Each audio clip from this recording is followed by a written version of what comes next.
Hi, everyone. Welcome to episode 12 of the All Dolphins podcast. I am Poupart. He is Omar. Today, we're going to be talking about the OTA that we were privileged to see on Tuesday, which, for the record, needs to be pointed out, was not the first OTA session they had this offseason because they had one Monday, except the media was not allowed. So for those interested in such things, per NFL rules, each team must make one OTA available to the media per week. Dolphins will have 6 total OTAs. The max allowed per the CBA is 10. Dolphins are using only 6.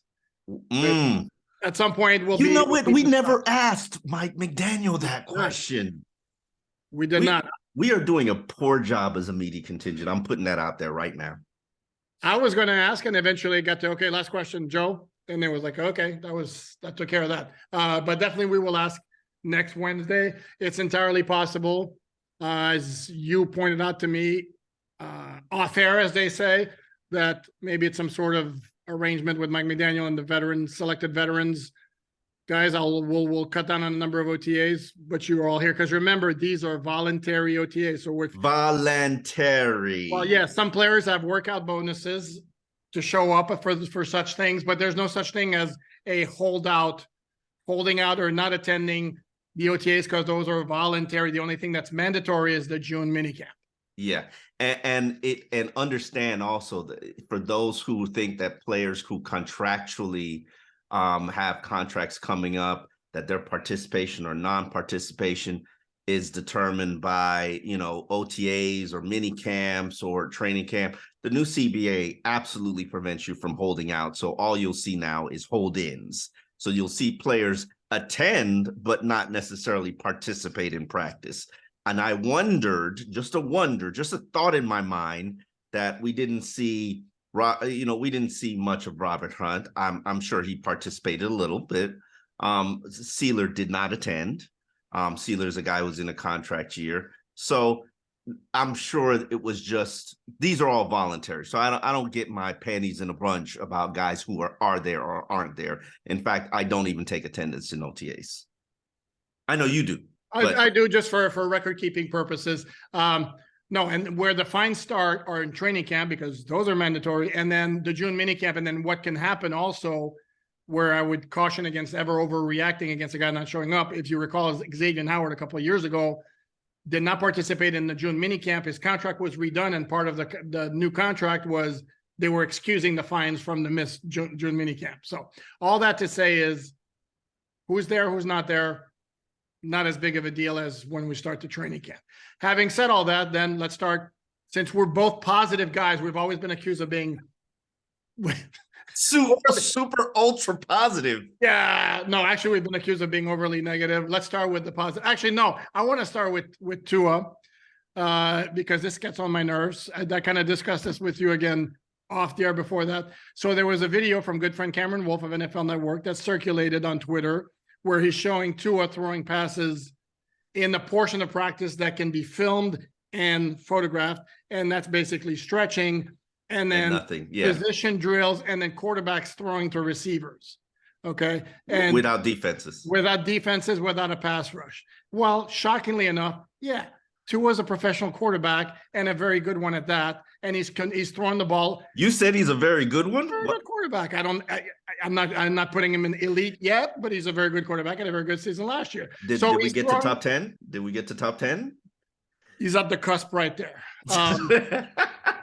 I know my goal in life is to get you to say Tua is a top 5 quarterback, much less a top 10. But he's not top 5. I can accept top 10. He's not top 5. All right. But anyway, so he's out there throwing the passes are on the money and they look good and all that. And then there's some fans, you look at social media and some fans are like, oh, she awesome and all that. And you write 5 observations for alldolphins.com where you mentioned that Tua looked fine and nothing particular. And the reaction is like, there's Omar again, overly negative. Like, people, every quarterback's going to look good in those little passes where there's nobody around. It doesn't mean anything. Every quarterback should really look good in OTAs because it's really 7-on-7s. There's pass rush, but you're not going to get hit. You know what my greatest lesson in covering the Dolphins has been in my 15 years? I remember two particular practices that absolutely stand out to me, and you were there, so you remember them. You remember Chad Pennington's first practice with the Dolphins in 2008 when I left the practice bubble that day and I said they're making the playoffs. It just looked different. It felt oh different. my God, that was my first practice ever seeing of Chad Pennington, and it was like a real quarterback had shown up after weeks of seeing John Beck and Chad Henne, and I can't even remember who the other quarterback. It was McCown. It was McCown. And I was like, whoa, this is amazing. And then let's transition. Yeah, they made the playoffs that year. Jay Cutler. Jay Cutler might be, I did cover Dan Marino as an intern, but Jay Cutler might be the best practice performer quarterback I've ever seen in a Dolphins uniform. He was flame roasting defenses in practice. Now, when it became games, especially after he broke his ribs, he played hot potato with the ball. He couldn't get the ball out his hand fast enough. He didn't even care if the receiver was open. He was not about to get hit. And it showed me that there's a different level of quarterbacking when there's a danger of actually getting hit. And when you wear the red jersey and defenders are running up to you and running by you and they want to play tag and, but they can't hit you, you can stand in the pocket and you can throw that thing. Now, when there's a possibility that somebody can crack your ribs, changes the complete narrative of the story. So I don't really get excited about pads. Yeah, I'll pay a little bit more attention. OTAs, 7-on-7s, an offense is supposed to win generally. No, I agree, but see, I'm taking it a step further. I'm railing against these videos. It's not even the 7-on-7 or the 11-on-11. It's just basically warm-up. Yeah. It's warm-ups. Yes. And it's like, oh my God. God. It's like watching a Major League Baseball pitcher when he's on the mound just throwing warming up. Oh man, that was such an amazing strike. Yeah, okay. Okay, anyway, But Tua was fine. Tua was fine. Right. He took a couple sacks and held onto the ball a little bit too long, which is just the narrative of his career. But he was fine. He throws beautiful teardrop passes. I mean, they get these arcs to him that in the left corner, the right corner, where only his receiver can catch the ball. It is such a beautiful pass. You don't see many quarterbacks throwing it. And spoiler alert, he throws a really nice ball over the middle. It's not like we already know that from Tua. That's his forte. You mentioned the teardrop passes. Yes, he does that. He drops the ball over the linebackers very nicely. He had one to Devon Achane, who I'm sure we're going to talk about a little bit further. And then he had a couple of nice throws over the middle. That's what he does best. You mentioned in your observations, really liking what you saw from Eric Ezukam. I'll be honest with you. Yeah, I liked him too. I didn't necessarily, I'm not sure he floored me as much as he did you. What was it about him that you really liked? Played fast, big body, moves it fast. Has a physicality to him. Can get off the press. I didn't see anybody really. Now, obviously, Jalen Ramsey and Xavier Howard weren't really practicing, but he was doing whatever he wanted to out there, which is, a good sign to see. Now, we saw that last year in training camp as well. I believe he was part of the Skylar Thompson, trend upwards, where Skylar Thompson and Eric Uzukama and Tanner Connor, they just were starting to flame roast the defense, which was probably more of an indication of the second team defense than it was of where they were skill wise. But that was last year's training camp. But Uzukama, he showed talent last year. The question is, why didn't he play? And that's one of those questions where I say we did a bad job. I don't think we've ever really diagnosed that. But we did. And we kept asking Wes Welker, why is he not playing? And basically the answer came back to, well, he doesn't know everything on the offense from the receiver position. And that to me, or it was one time they brought up Braylon Sanders from the practice squad, an undrafted rookie free agent, ahead of your rookie 4th round pick. And the explanation was that, well, Sanders practiced at that particular slot that we needed, or position, I want to say slot, because at that particular position that we needed on wide receiver, whereas Ezukama didn't, so it wouldn't be fair to put him in that position. To which I'm like, really? Like, you couldn't cross-train Ezukama, because we all talked, Mike McDaniel again yesterday talked about position flexibility, knowing everything else. You're gonna tell me you can't ask your wide receivers to know more than just the X, the Y, or the Z? No, but it's a lot. It's a lot to put on a young player's plate, and I'm of the opinion, and I've always been coached or taught this way: is you put just enough on their plate. So it's like dealing with my toddler. You just put enough food on their plate to not overwhelm them, and then they'll eat it, or they'll eat 70, 80% of it. But if you put a big, platter on their plate, they're not going to eat it. They're just going to be too intimidated. And so I understand that. That's why I love with Cam Smith. They're having him learn the boundary. I would be even more specific, learn the boundary on one side and then grow from there. But, it is what it is. And Uzakama, he clearly didn't earn his playing time. I mean, you want to get up. Which again, as a rookie 4th round pick, to me, it's kind of sad when you got 2 guys who were on the practice squad who get elevated for a game because of injuries and you're inactive. I'm sorry, but that's a red flag. No, it is. The whole 2022 rookie class is a red flag. Let's just be clear. The first time I see Channing Tindall make a play will be the first time I see Channing Tindall the next time I see Channing Tindall make a play, I messed up my own joke. It will be the first time I see Channing Tindall make a play. No, hey, who knows? Maybe the light bulb comes on one day. Who knows? One can only hope. And again, this isn't a team that's built really right now on the draft picks. It's a team that built on like the all-star acquisitions. But it would be nice if your draft picks actually played and contributed. That's how you build a foundation for sustained success. Without question. Cam Smith did make a play. We need to mention that. Did make a really nice play on a pass. I want to say maybe Mike White threw it. It was a pass to the right side. He came over the top of the receiver to bat it down clean. There was no contact. And I forget who the intended receiver was. Didn't really matter. Notes. Yeah. It was like very early in the 11-on-11 session. Mike White, I didn't get the receiver. I didn't. Go ahead. We'll talk about Mike White a little bit later on. Right now, let's go with guys who we liked. I know you mentioned Devon Achane, who looked good. I'll give you another one. I kind of like, and again, gang, this is one practice that we saw. It's OTAs. It doesn't mean anything. I was more impressed yesterday by Chris Brook, the UDFA running back from BYU, than I was at any time last year from Zaquandre White. Wow. The running back from South Carolina. You're just going to take a shot at me, right? Okay. If starting that fits, I had a bunch of Twitter last year telling me like, oh, I like this Zaquandre White. He's going to make the team. He's got some, he got cut by the Dolphins and nobody picked him up.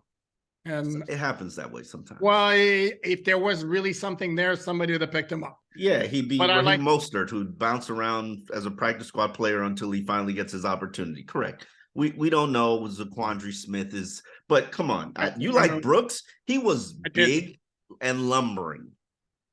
And to me, I saw good movement skills for somebody who looked to me like the biggest back easily on a Dolphin roster that really lacks size at the halfback position. Now I'm not saying he's making the team because again they have a lot of bodies there. But before I cede the floor for you to talk about Devon Achane, because I believe you did like him. To me, I saw him and I saw Savon Ahmed, and I had to really zone in to see if it was who. Yeah, correct. Who's who? Is it a 6 or an 8? Very good point. The numbers. I'm not going to get overly excited because Savon Ahmed does this every training camp. The little fast, small, speedy guys, they look great when you're just wearing your jersey, no pads. They move really fast. They catch the ball well. They get open in space. But what I did like about Achane is that he has a second level of speed, a gear that probably haven't seen since Reggie Bush. I was trying to think of a back, not a receiver, a back that has that giddy up, that get up and go. Now, and then I started looking up Reggie Bush's 40 time, which was 4.33 allegedly. And I thought to myself, like, man, this guy runs a 4.32.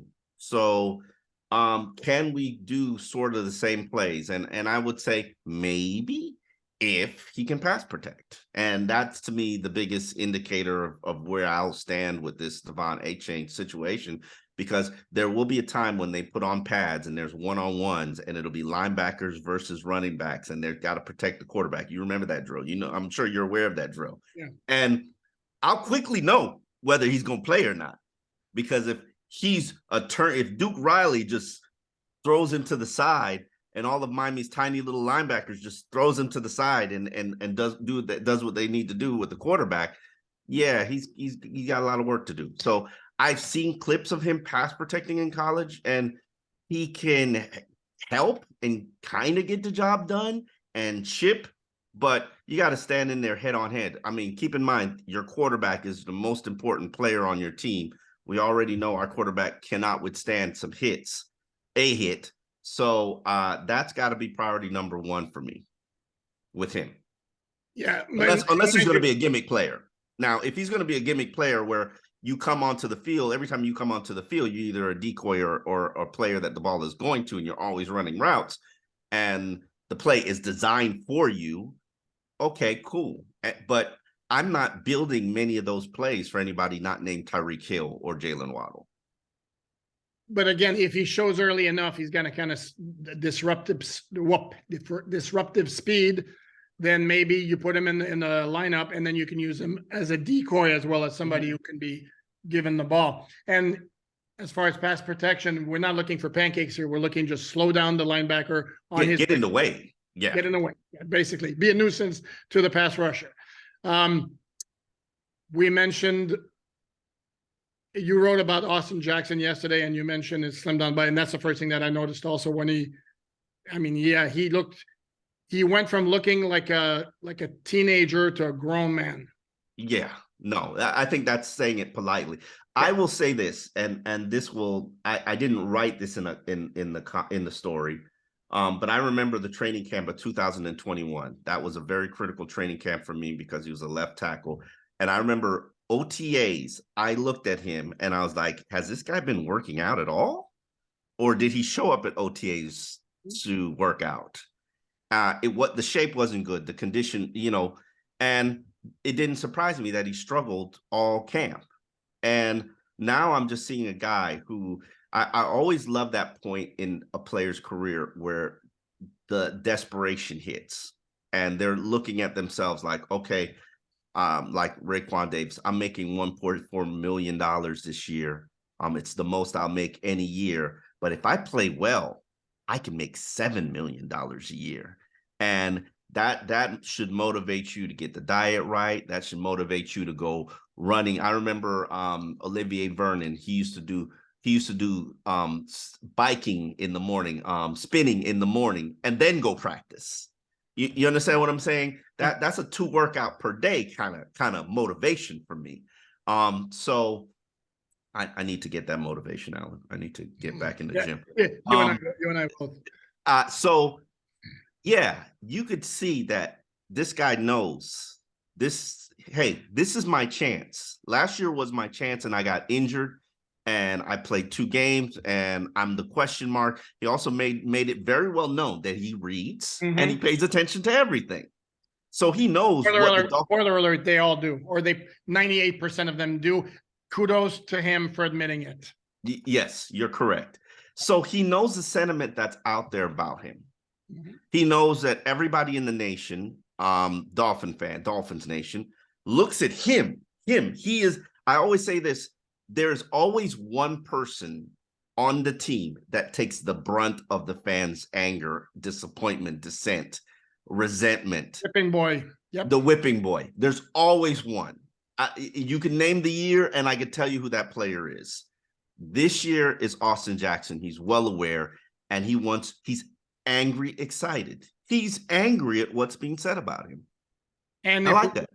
And if we're being honest, it's, let's say 75% Austin Jackson, and there'll be 25%, and you know what I'm going to say is going to be Tua. That if the Dolphins don't achieve the goals or the expectations that people have on them, there's this portion of there's overwhelming support for Tua, who's got a very loyal fan base, but there are detractors, and those detractors, the kid cannot do anything right. And as I've always said, is it possible to have some nuance and have it not be he's the greatest quarterback who ever lived, or he completely sucks? I mean, Jesus, it drives me nuts. How about we meet somewhere in the middle? He's somewhere in the middle. Okay, another thing I want to mention also, we're talking about like guys who worked out. I'll give you another one yesterday who I was like, holy shit. I mean, somebody been working out. Jalen Waddle. And in this case, though, dude, if you don't, I don't know if you were there when he was speaking. I mean, he is twice I the saw size, him. twice the You size think up he's top with bigger? the arms. Oh, not even remotely a question. And my thing is with him, I don't need him to be big. I need him to be fast. And correct me if I'm wrong, because I'm not exactly Arnold Schwarzenegger over here, muscle weighs. More And than fat, yeah. well, more than fat or more than not Regular muscle. And I don't want yeah. anything to take away from his speed. That's his calling card. And he's talking about like how much weight did you gain? Well, you see it when I run over a defender. I don't want you running over a defender. I want you running past a defender. That's what Jalen Waddle's calling card is. I didn't see him last year, during the season because I was doing other things. But looks like the same guy to me. I hate to be the skeptic and cynic. I mean, he always looked like a good receiver. I never thought he would look small. Oh, he is twice the size on top with the arms and like, I mean, it was striking to me. That's the first thing when I saw him. Yeah. Okay. Let's get to it. The thing we didn't like, and I know I made the comment to you when I first saw the ball. Like I really want to get on board Mike White as a number 2. Listen, we were sitting close enough to one another, and I thought in my head, I'm going to have to have Alain talk me out of writing. I'm concerned about Mike White. And then Alain says to me, hey, Omar, you're going to have to talk me out of writing about Mike White. And I'm like, well, if we're both trying to talk each other out of writing about Mike White, somebody should write about Mike White. And I am a Mike White fan. He has been on my man crush list as a guy that should be drafted in the later rounds when he was coming out in the draft 4 years ago. I looked at him as a backup in the NFL. I always knew that arm strength was going to be an issue, but the accuracy was there. That was very intriguing and enticing. I'm proud of the career that he's carved out for himself. But man, were there some of those ducks out there thrown just, and I was looking at it like I'm jumping his. I hate when I say this and people take it out of context, but I'm jumping his balls if I'm a cornerback. Oh, okay. That's just like the last time you had meet in your house. The Griff Whalen story. Yes, I asked Griff Whalen that question as a vegan. Yes. I could have been worded a lot better. But I looked at it and I was just like, bro, like, how does Skylar Thompson have a better arm than you? And he does. Okay, and here's the thing also, because I can hear from here as we're taping this, some fans going, it's one practice. The hell are you overreacting? It's one practice. And to me, it wasn't like the result is the way he throws the ball. And maybe I never really paid attention to him when he was playing for the Jets. Now he's the quarterback for the team I cover. Mm-hmm. The delivery is slow and deliberate. It's not like Tua where he gets it, he sees, and he whips it out. It's a long windup. That's a slow delivery. And then there's not a lot of zip on the ball. As you mentioned, he threw a pass down the field that was picked off where Javon Holland easily jumped the route, jumped in front. I believe it was Braylon Sanders to make the pick. And it was one of those where sure, maybe the receiver needed to come back for the ball, but regardless of how long that ball was in the air. That ball was a gimme. Yeah.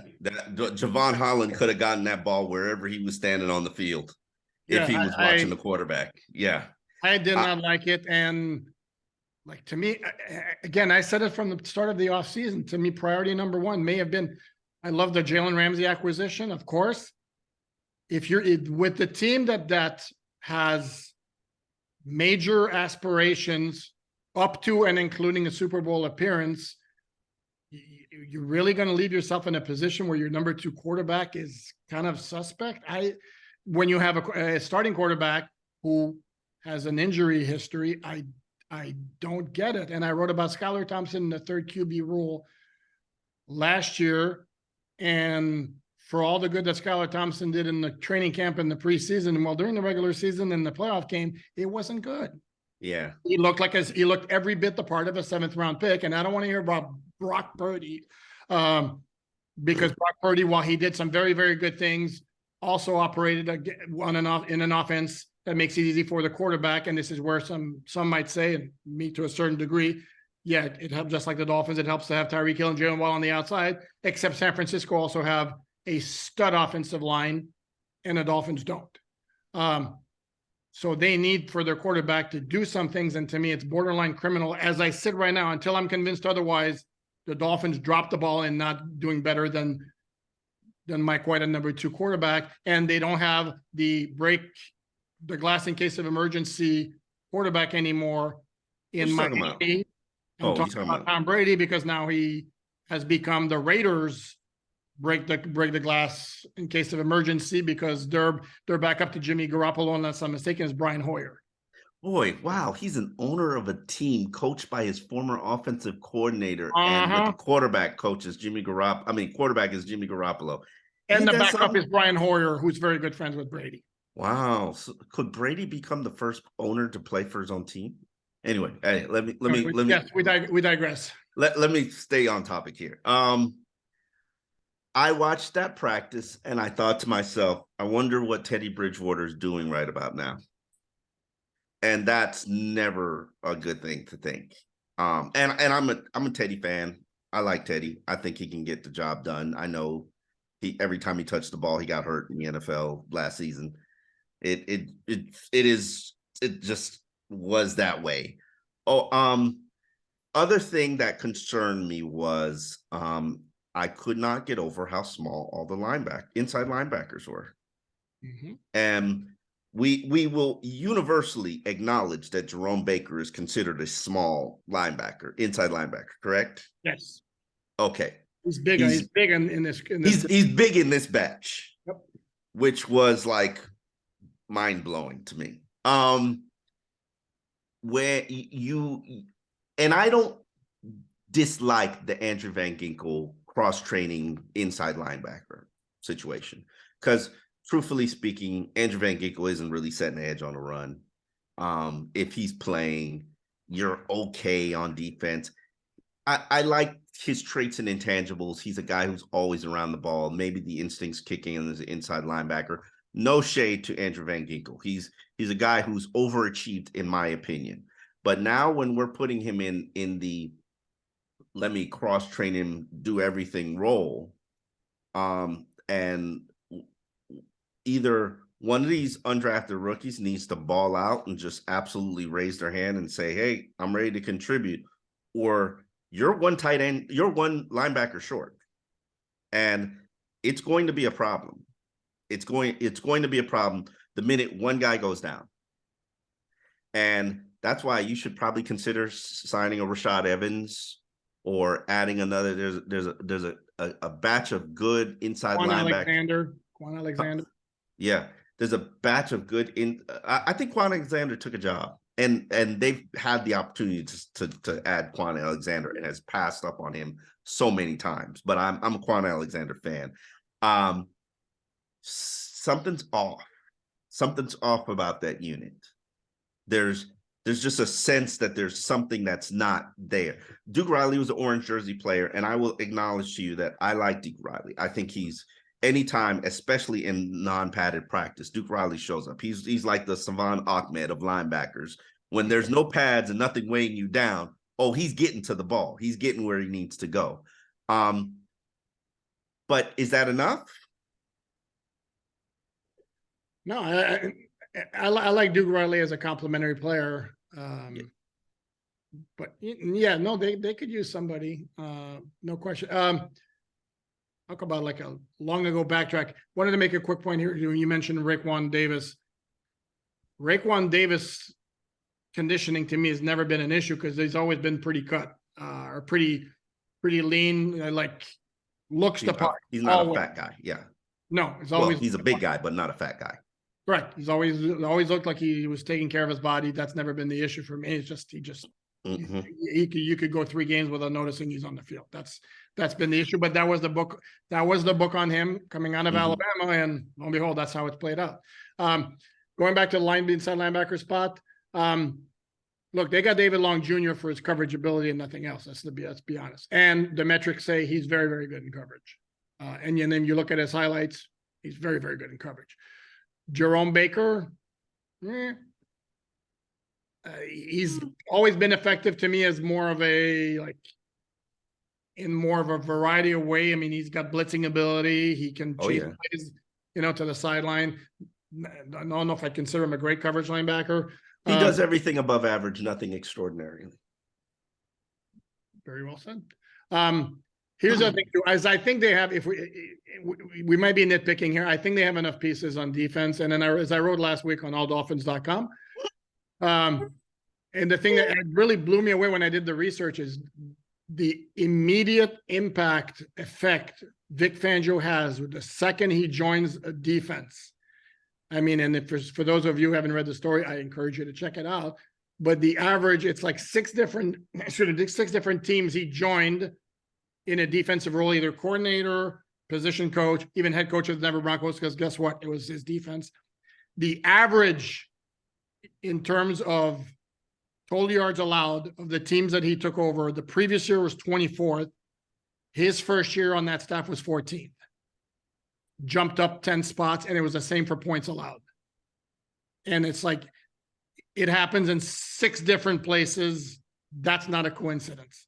And then in 2006, he joined Baltimore, and with basically, as linebackers coaches, was Rex Rhines with the DC, and with basically the same cast, couple of additions, they went from, I don't know, we're 5th or 6th in the NFL to having the best overall defense.